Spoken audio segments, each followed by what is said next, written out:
The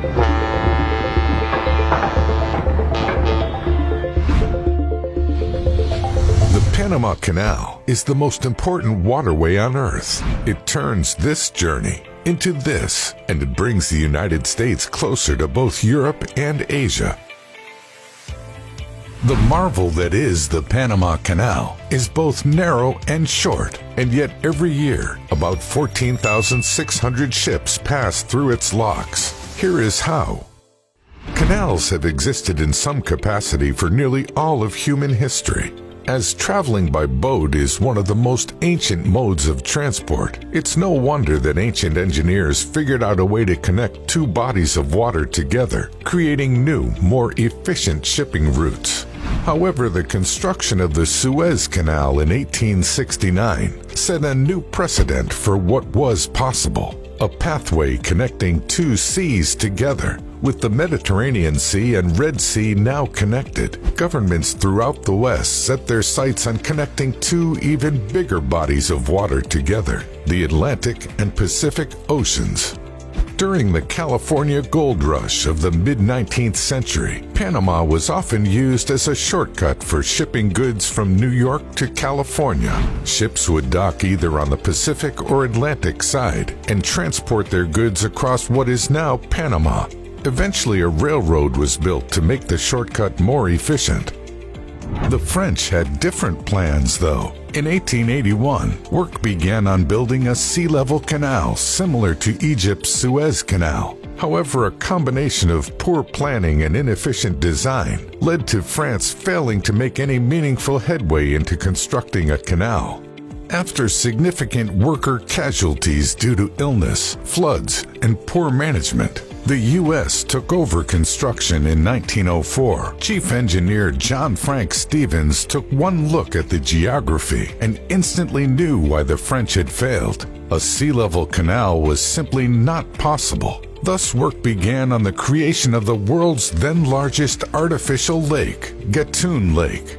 By damming the nearby Chagres River, engineers created the artificial lake to function as a water reservoir system, 85 feet above sea level. This would work in conjunction with a series of canal locks to raise and lower ships as needed as they passed through the canal.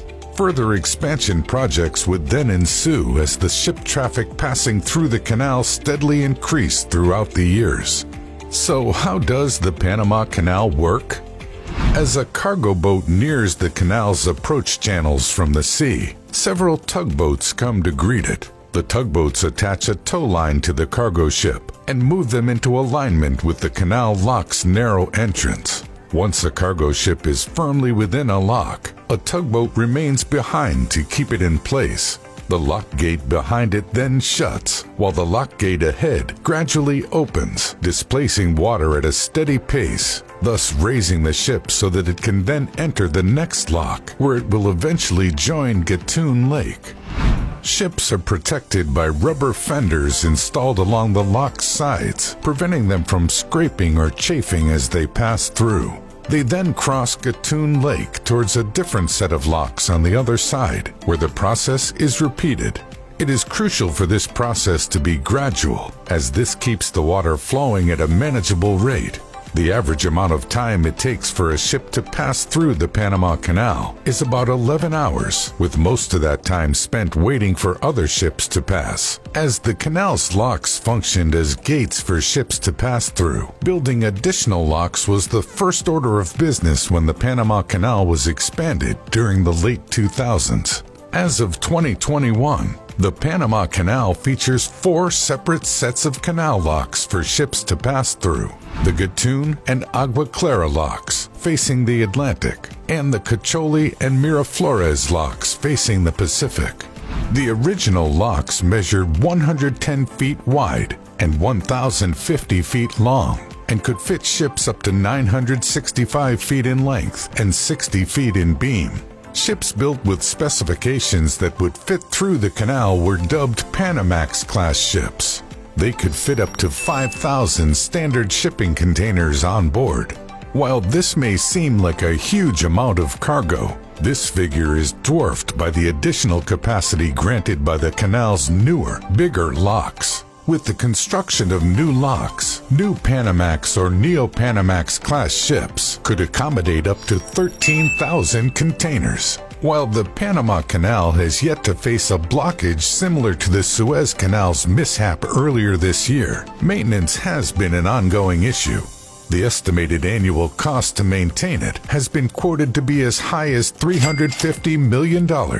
Engineers are constantly fighting natural phenomena such as erosion and landslides just to keep the canal intact.